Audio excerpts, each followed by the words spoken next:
So yun, melting yan.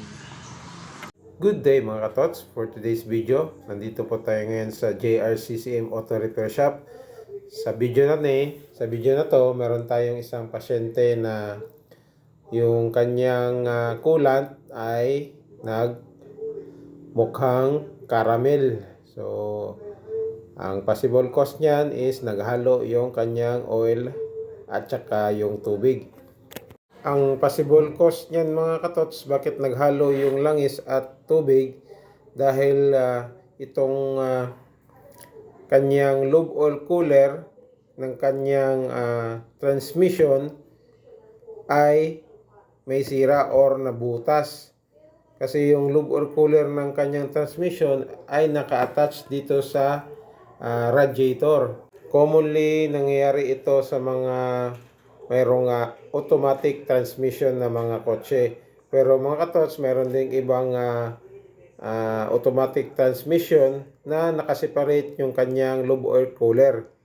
Sa itong sasakyan na to, yung lube oil cooler niya is naka-attach doon sa radiator. So nung nag-leak or may butas na yung cooler niya, lube oil cooler niya, yun, naghalo yung tubig at saka yung langis niya mga katots. Ang tawag sa ganitong system mga katots ay water cooled.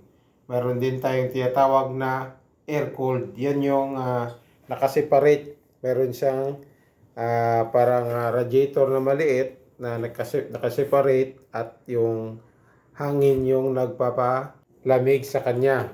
So buti naman yung kanyang oil sa transmission ay hindi na haluan ng tubig. So ang tanong mga katots, bakit hindi nahaluan? So ang explanation dyan mga katots ay mas mataas yung oil pressure kaysa water pressure. Kaya yung oil is tinutulak niya yung, kasi mas malakas yung pressure ng oil, tinutulak niya yung tubig. Kaya yung langis ay naghalo sa tubig, hindi yung tubig naghalo sa langis.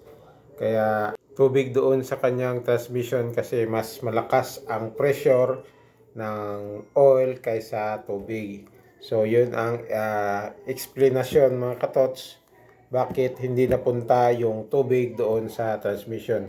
Yung oil lang ay napunta doon sa radiator. So yun lang mga katots. Salamat!